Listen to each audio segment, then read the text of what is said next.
नमस्कार दोस्तों, स्वागत है आपका हमारे YouTube चैनल पहाड़ी जीके वॉइस में। दोस्तों, एसबीआई फाउंडेशन लेकर आया है एसबीआई आशा स्कॉलरशिप, जिसके तहत स्कूल छात्रों से लेकर उच्च शिक्षा प्राप्त कर रहे विद्यालयों को 15,000 से लेकर 15 लाख तक की स्कॉलरशिप दी जा रही है। इस स्कॉलरशिप की पूरी जानकारी ध्यान से सुनिए। दोस्तों, इसकी जो जानकारी है मैं आपको स्टेप बाय स्टेप बता रहा हूँ। इस जानकारी में आप थोड़ा भी हड़बड़ी मत करना।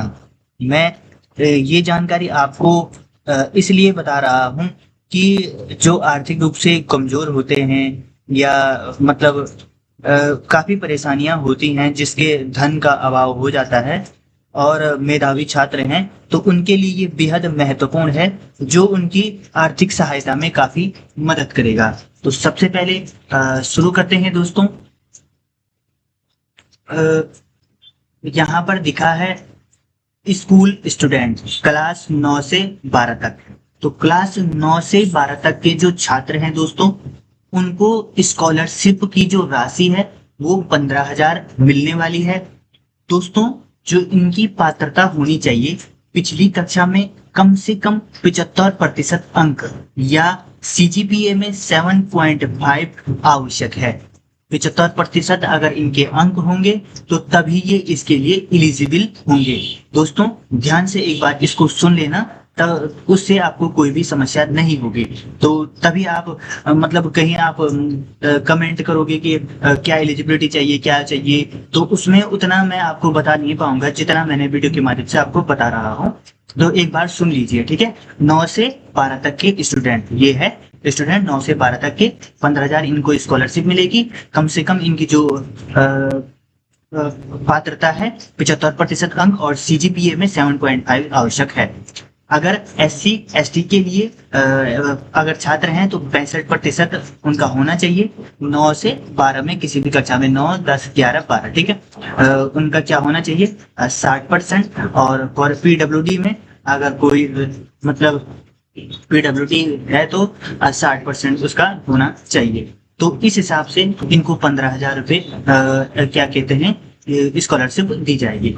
अगला है इसमें परिवारिक आय जो है annual family income less than और इक्वल टू 3 लाख, ठीक है। तो परिवार की कुल जो वार्षिक आय होगी वो 3 लाख या उससे कम होनी चाहिए। जो उनकी पूरे सालाना साल में जो सैलरी पूरी जोड़ती होगी, इंक्लूड होती होगी, वो 3 लाख से कम होनी चाहिए, तभी इसके लिए आवेदन कर सकते हो। तो ये हमने 9 से 12 वालों के लिए पूरा बता दिया है। उसके बाद दोस्तों आते हैं अंडर ग्रेजुएट या यूजी छात्र जो होते हैं, तो उनके लिए है दोस्तों, उनमें क्या होता है स्कॉलरशिप उनको 75,000 रुपये मिलेगी।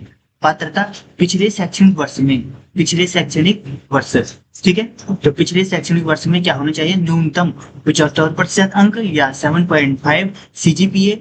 SC ST के लिए 65% होना चाहिए और PWBD के लिए 60%। छात्र टॉप 300 NIRF जो होंगे, overall purchasing education for top 300 जो NIRF है ओवरऑल, या NAACA ऊपर से मान्यता प्राप्त संस्था से पढ़ाई कर रहा हो, तो उनके लिए क्या है ये पात्रता उनकी होनी चाहिए।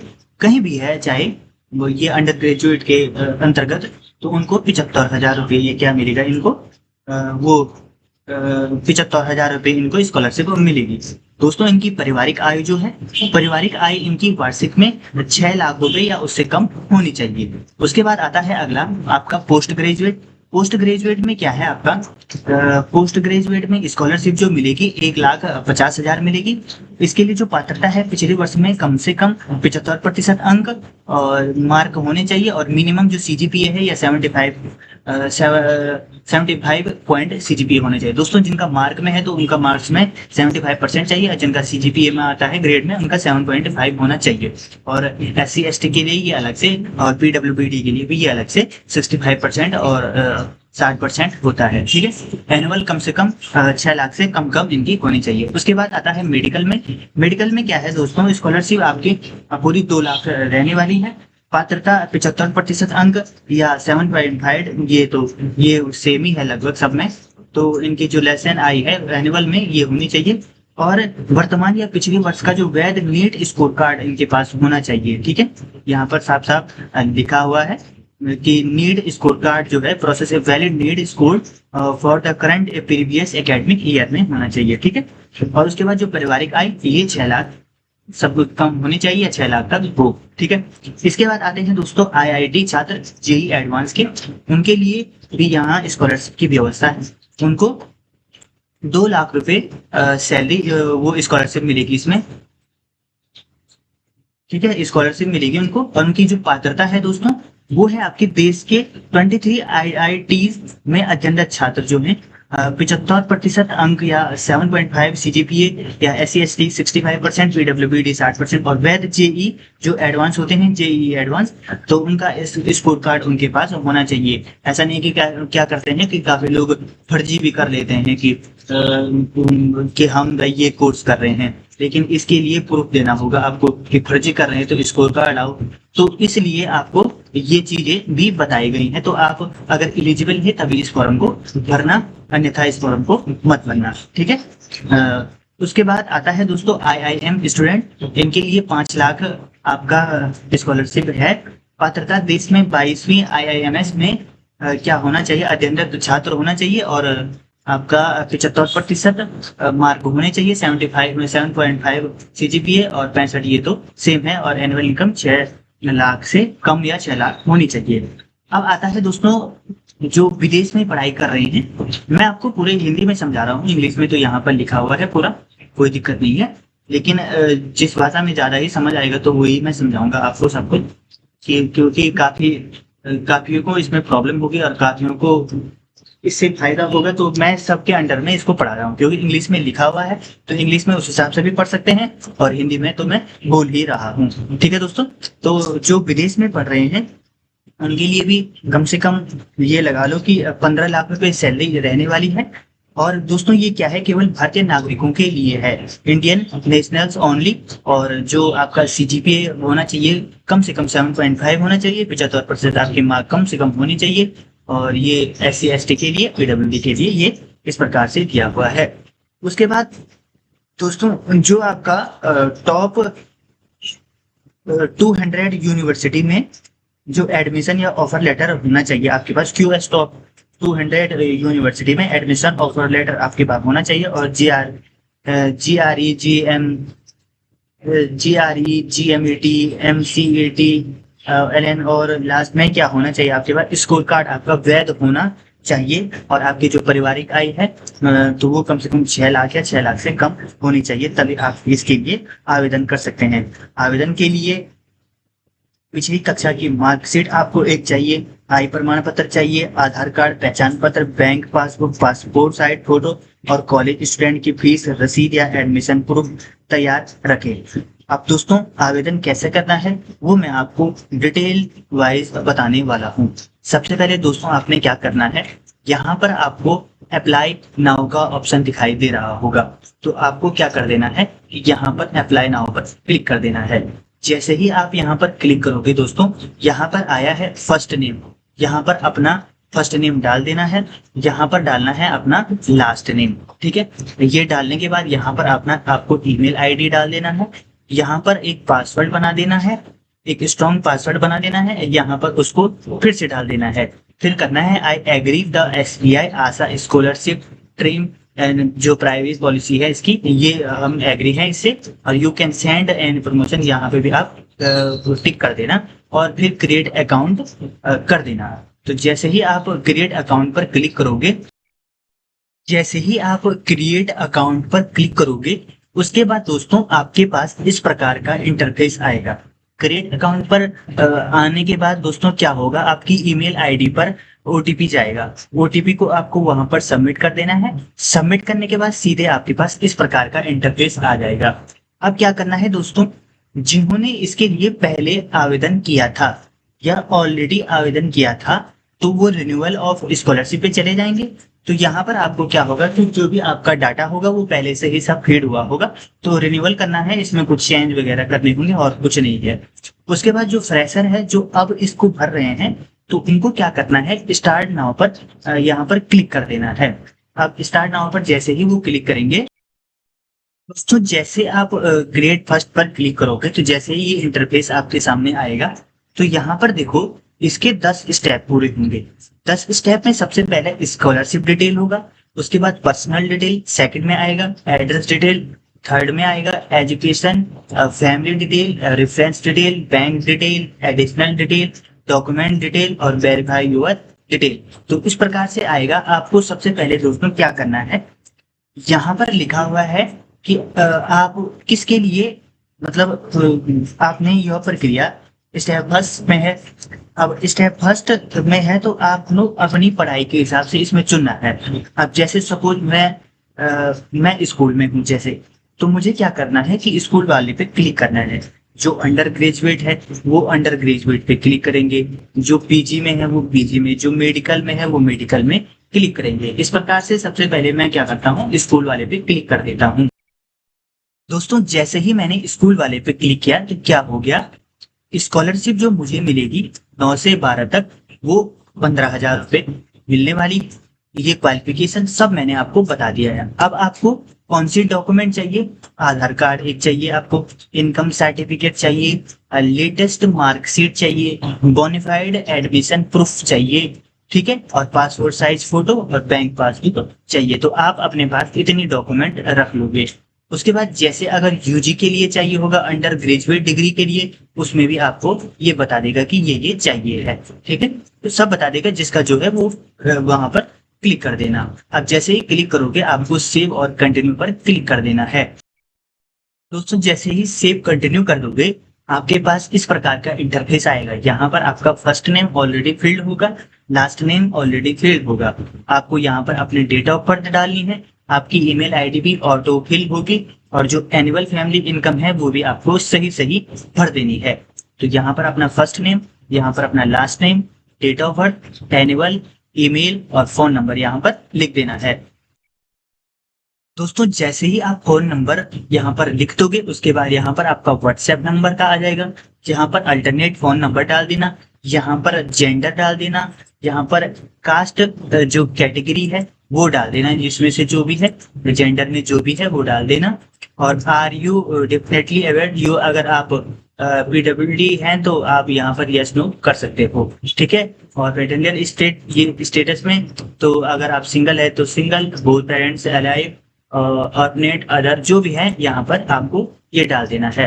अब आता है नंबर ऑफ सिबलिंग, तो इसमें भी आपको क्या करना है कि इसमें अपना दोस्तों यहाँ पर आपको चुनना है कि आपके कितने भाई बहन हैं, तो यहाँ पर ये चुन लेना। यहाँ पर आपका जो पेरेंट स्टेटस है इसमें आपके माता पिता के बारे में पूछ रहा है, तो क्या क्या है, जैसे both parents alive, single parents जो है वो आपको डाल देना है। और दिव्यांग है तो दिव्यांग पे यस कर देना है, नहीं है तो नो कर देना है। और जो अपार आईडी है वो ऑप्शनल है, तो इसमें आप भर भी सकते हो, नहीं भी भर सकते हो। अगर अवेलेबल है तो भर लेना, अगर नहीं अवेलेबल है तो मत भरना, ठीक है दोस्तों। इसके आगे आपको ये भरने के बाद सबको सेव एंड कंटिन्यू कर देना है। जैसे ही दोस्तों आप सेव और नेक्स्ट करोगे उसके बाद आपके पास इस प्रकार का एड्रेस, मतलब स्टेप आपका 3rd to 11 में आ जाएगा। तो आपको क्या करना है, यहाँ पर अपना एड्रेस डाल देना है, यहाँ पर अपना स्टेट सिलेक्ट करना है, यहाँ पर अपना डिस्ट्रिक्ट सिलेक्ट करना है, सिटी टाउन विलेज जो भी है वो सिलेक्ट करना है, और पिन कोड यहाँ पर डाल देना है। अगर आपका जो परमानेंट एड्रेस और कॉरेस्पॉन्डिंग एड्रेस है अगर सेम है तो यहाँ पर क्लिक कर देना, ये भी ऑटोफिल यहाँ हो जाएगा। अगर आपका परमानेंट एड्रेस अलग है और जो कॉरेस्पॉन्डिंग एड्रेस है वो अलग है, तो वो आपको अलग अलग डाल के क्या कर देना है, सेव एंड कंटिन्यू पर क्लिक कर देना है। जैसे ही आप सेव और कंटिन्यू पर क्लिक करोगे के बाद आपके पास एजुकेशन डिटेल्स आ जाएंगी। एजुकेशन डिटेल आ जाएगी दोस्तों, आपको क्या करना है, जो भी जिस क्लास में है उसको भर देना है। अब देखो यहाँ पर आ रहा है करंट क्लास। अब करंट क्लास है तो सपोज हमने 10th डाल दिया।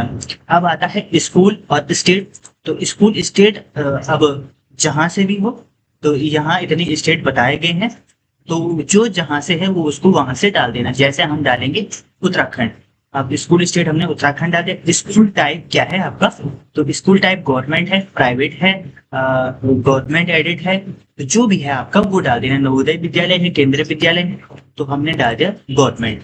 उसके बाद हमने ये कह रहे हैं कि स्कूल का पूरा नाम यहाँ पर डाल देना है। तो यहाँ पर आपको क्या करना है, अपना स्कूल का पूरा नाम डाल देना है जो भी है। अपने डिस्ट्रिक्ट का नाम डाल देना है, अपने बोर्ड का नाम डाल देना है। जैसे कि बोर्ड का नाम है, अगर सीबीएसई वाले सीबीएसई स्टेट बोर्ड हैं या जो भी हैं, जिनका इस लिस्ट में नहीं है वो अदर पे क्लिक कर देंगे। ठीक है। अब ग्रेडिंग सिस्टम में परसेंटेज है जिनका, तो वो परसेंटेज है, और जिनका सीजीपीए है वो सीजीपीए डाल देना। उसके बाद यहाँ पर मार्क्स आ जाएंगे आपकी। मैक्सिमम जिनका मार्क्स में है तो वो मार्क्स डाल देना मैक्सिमम, और जितने उनके परसेंटेज बन जाएगी यहाँ पर आ जाएगी। एलिजिबिलिटी जो एलिजिबल क्राइटेरिया है वो मैंने आपको बता रखा है कितना है, तो आपको उस हिसाब से वहां पर लिखना है। अब ये कह रहा है कि करंट एकेडमिक ईयर फीस और एक्सपेक्टेड ईयर ऑफ पासिंग। ठीक है। तो आपकी जो अभी अभी जो फीस पड़ी होगी एकेडमिक ईयर फीस वो कितनी है, और एक्सपेक्टेड ईयर ऑफ पासिंग की कब क्या था, तो वो आपको यहाँ पर लिख देना है। उसके बाद क्लास 9th का लिख देना है। तो मैंने जैसे पहले क्लास का 10th का भरा है, तो आपको यहाँ पर उसके बाद क्या करना है, 9 की पूरी डिटेल डाल देनी है। जैसे ही आप क्लास 9 की पूरी डिटेल डाल दोगे, उसके बाद आपको यहाँ पर क्या करना है, सेव और नेक्स्ट कर देना है। जैसे ही आप सेव और नेक्स्ट करोगे, उसके बाद आपके पास क्या आ जाएगा, अपनी फैमिली डिटेल्स डालने के लिए आ जाएगा। तो आपको क्या करना है, अपनी फैमिली डिटेल्स यहाँ पर डाल देनी है। जैसे यहाँ पे है रिलेशन, तो रिलेशन क्या है, अब आप अपने फादर का डाल दो, मदर का डाल दो, गार्जियंस का जो भी है वो डाल देना। उसके बाद अपने का फुल नेम लिख देना है। ये पेरेंट्स की डिटेल है, ये चीज आप याद रखना। ठीक है। फादर डाल दिया, अब फादर का पूरा नाम डाल देना, उनकी क्वालिफिकेशन, ऑक्यूपेशन, मोबाइल नंबर और एनुअल इनकम जो है वो आपको डाल देनी है। जैसे ही आप डालोगे, यहाँ पर आपको उनका रिलेशन, फुल नेम यहाँ पे लिख देना, क्वालिफिकेशन यहाँ पर सिलेक्ट कर देना क्या है, ऑक्यूपेशन क्या है उनका, व्यवसाय, मोबाइल नंबर यहाँ पर डाल देना, और एनुअल इनकम जितनी भी है उनकी यहाँ पर डाल देना है। उसके बाद आपको क्या करना है, जैसे डालोगे तो सेव एज कर देना है। जैसे ही आप सेव एज करोगे, उसके बाद आपको उसके बाद क्या होगा, क्या करना है दोस्तों, इसमें आपको आप अगले स्टेप पे जैसे पहुंचोगे तो यहाँ पर लिखा है रेफरेंस डिटेल, एकेडमिक रेफरेंस। इसका मतलब होता है कि आपको क्या करना है कि ऐसे दो लोगों की जानकारी भरनी है जो आपको पढ़ाई या कॉलेज के स्तर पर जानते हो। तो जैसे सबसे पहले यहाँ पर क्या करना है, उनका फुल नेम डाल देना है। फिर क्या करना है, उनका चालू जो मोबाइल नंबर है वो डाल देना है, और उनसे जो रिलेशन है वो डाल देना है। ठीक है। जैसे आप अपने भाई बहन किसी का भी डाल सकते हो, या चाचा का डाल सकते हो, जो आपको जानते होंगे। ठीक है। कॉलेज स्तर पर, या अपने टीचर लोगों का किसी का डाल देना। ठीक है। अब वैसे ही उनका दूसरे आदमी का फुल नेम डाल देना है। यहाँ पर उनका फुल नेम, यहाँ पर उनका मोबाइल नंबर, यहाँ पर उनका रिलेशन डाल देना है, और उसके बाद आपको सेव और कंटिन्यू पर क्लिक कर देना है। जैसे ही आप सेव और कंटिन्यू पर क्लिक करोगे, उसके बाद क्या होगा, उसके बाद इस प्रकार से आपके पास बैंक डिटेल भरने को आ जाएगी। अब जैसे ही बैंक डिटेल, दोस्तों इससे पहले वाला जो रेफरेंस डिटेल है उसमें आप अपने टीचर, कोई भी दोस्त वगैरह है, प्रिंसिपल है, कुछ भी है जो आपको जानते होंगे, उनके मोबाइल नंबर और वो डाल देना है। वो मैंने आपको बता दिया था। ठीक है। इसके बाद आपको क्या करना है, बैंक डिटेल जिसमें वो धनराशि आवंटित होनी है, तो अकाउंट होल्डर नेम है यहाँ पर, वो भी डाल सकते हो। फिर यहाँ पर अकाउंट होल्ड नंबर, जैसे जिसका अकाउंट नंबर है तो वहां पर ये डाल देना है। उसके बाद अकाउंट नंबर यहाँ पर डाल देना है, आईएफएससी कोड यहाँ पर डाल देना है, बैंक नेम यहाँ पर डालना है, और ब्रांच नेम यहाँ पर डाल देना है। उसके बाद आपको सेव और कंटिन्यू पर क्लिक कर देना है। जैसे ही आप सेव और कंटिन्यू पर क्लिक करोगे, तो उसके बाद अब क्या होगा, जैसे ही आप सेव और कंटिन्यू कर दोगे, उसके बाद एडिशनल डिटेल में आपके पास इस प्रकार का इंटरफेस आ जाएगा। आपको क्या करना है, टेल अस अबाउट योरसेल्फ। आपको यहाँ पर अपने बारे में लिख देना है। अपने बारे में क्या लिखना है, कि मतलब ऐसे लिखना है, मतलब कि आप अपने बारे में, कि आप कौन हैं, आपका पारिवारिक पृष्ठभूमि क्या है, आपकी खूबियां क्या है, आप अब तक की उपलब्धियां क्या है, अपने बारे में पूरी डिटेल बातें ये लिख सकते हो आप। 1500 वर्ड लिखने हैं, तो कुछ भी कितना भी लिख सकते हो, ऐसी कोई दिक्कत नहीं है इसमें। इसके बाद क्या करना है, आपने दूसरे में लिखा है if awarded how do you plan to utilise the scholarship money. मतलब क्या होता है कि यदि आपको यह स्कॉलरशिप मिलती है तो आप इन पैसों का उपयोग कैसे करेंगे। तो क्या करेंगे, तो आपको सिलेक्ट करना है कि क्या करेंगे। ट्यूशन फीस है, hostel, book and study material, या जो भी है आपका वो यहाँ पर आपको डाल देना है।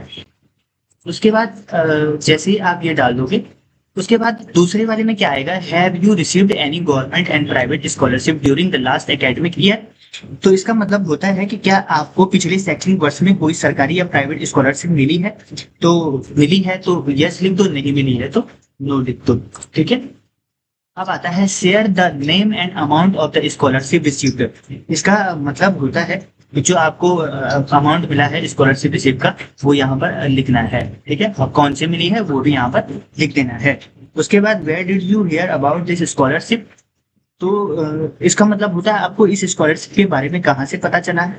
तो यहाँ पर दिया होगा जो भी है, ये स्कॉलरशिप के बारे में कहाँ से पता चला, तो सोशल मीडिया वगैरह, न्यूज, दोस्त ने बताया, जो भी है आपका, तो वो आपको यहाँ पर डाल देना है। जहां से भी आपको पता चले कुछ भी डाल सकते हो, इसमें आपको कोई प्रॉब्लम नहीं होगी। अपार्ट फ्रॉम फाइनेंस असिस्टेंट, तो इसका मतलब है आपको आर्थिक मदद के अलावा आपके लिए कौन सी सहायता सबसे उपयोगी है। तो आर्थिक मदद के लिए कौन सी सहायता सबसे उपयोगी है, तो आप इसमें से वर्कर लिख दीजिए कि जो भी है आपका, जैसे इंटर्नशिप अपॉर्चुनिटी या प्लेसमेंट सपोर्ट या रीडर, जो भी है आप यहाँ पर लिख देना। उसके बाद क्या आएगा दोस्तों, would you be interested in monitoring. तो इसमें आपको क्या करना है, जो मेंटरशिप होगी या वर्कशॉप या स्किल डेवलपमेंट प्रोग्राम है, अगर रुचि रखते होंगे तो यस कर देना, अगर नहीं रखते होंगे तो नो कर देना। ठीक है। वर्ड डिवाइस अगर मतलब सोच रहे हो तो तब भी मे भी कर सकते हो। अब what device do you permanently use for your study, आप अपनी पढ़ाई के लिए किस मुख्य रूप से किस डिवाइस का यूज करते हो। तो यहाँ पर जो है स्मार्टफोन है, laptop, desktop, tablet, share device, no personal device other, तो जो भी है आपके पास तो वो लिख देना यहाँ पे। जैसे स्मार्टफोन तो सबके पास ही है लगभग आज के डेट। ठीक है। उसके बाद आता है कि क्या आप सोशल मीडिया प्रोफाइल के लिंक, तो आप जैसे लिंक्डइन चलाते होंगे तो उसके लिंक यहाँ पे डाल देना, फेसबुक चलाते हो यहाँ पे डाल देना, यहाँ पे डाल देना, यहाँ पे डाल देना, जो आप चलाते हो वो यहाँ पर डाल देना। उसके बाद आपको सेव और कंटिन्यू कर देना। जैसे आप सेव और कंटिन्यू करोगे तो क्या करोगे, उसके बाद दोस्तों आपका जो डॉक्यूमेंट्स हैं डिटेल आ जाएंगे। यहाँ पर सबसे पहले आपको अपनी पासपोर्ट साइज फोटो डालनी है। यहाँ पर जो आपका प्रूफ ऑफ आइडेंटिटी है वो डाल देना है, बोथ साइड डाल देनी है, जैसे आधार कार्ड वगैरह दोनों साइड डालना है। फैमिली इनकम प्रूफ यहाँ पर डालना है आपको। उसके बाद बैंक पासबुक की स्टेटमेंट यहाँ पर डालनी है, पासबुक, और अपने घर की फोटो यहाँ पर डाल देनी है, और जो latest school college fees receipt है वो यहाँ पर डाल देनी है।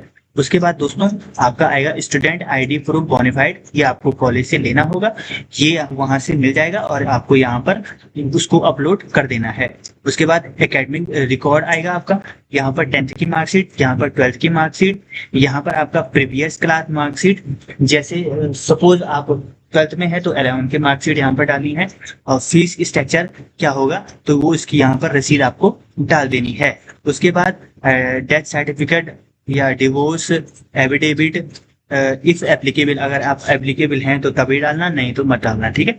उसके बाद आपको सेव और कंटिन्यू पर क्लिक कर देना है।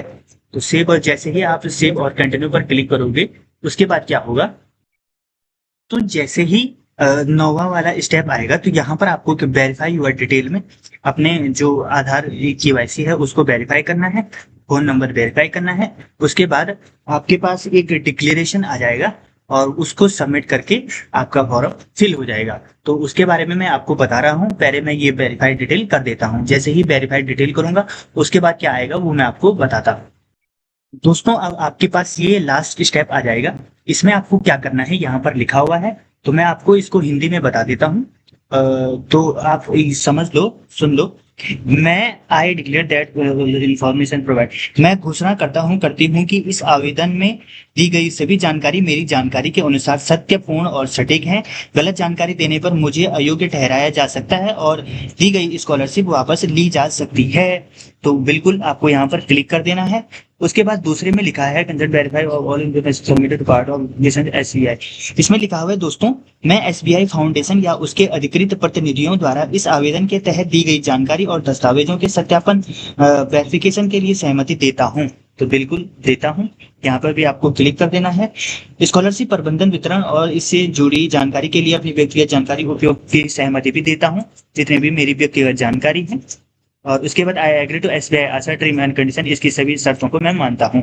उसके बाद अगर आप फॉर्म को चेक करना चाह रहे हैं कि कहीं पर कोई गलती तो नहीं हुई है आपसे, तो आपको प्रीव्यू पर क्लिक कर देना है। अगर आपने सब चीज चेक किया है, सब चीज बिल्कुल सही है, तो आपको क्या करना है, यहाँ पर प्रीव्यू एंड सबमिट कर देना है। जैसे ही प्रीव्यू और सबमिट पर क्लिक करोगे, एक इंटरफेस आ जाएगा, आपकी पूरी जानकारी को देकर आप उसको एक बार चेक कर लेना ढंग से, और उसके बाद आपको सबमिट कर देना है और फॉर्म का प्रिंट निकाल देना है।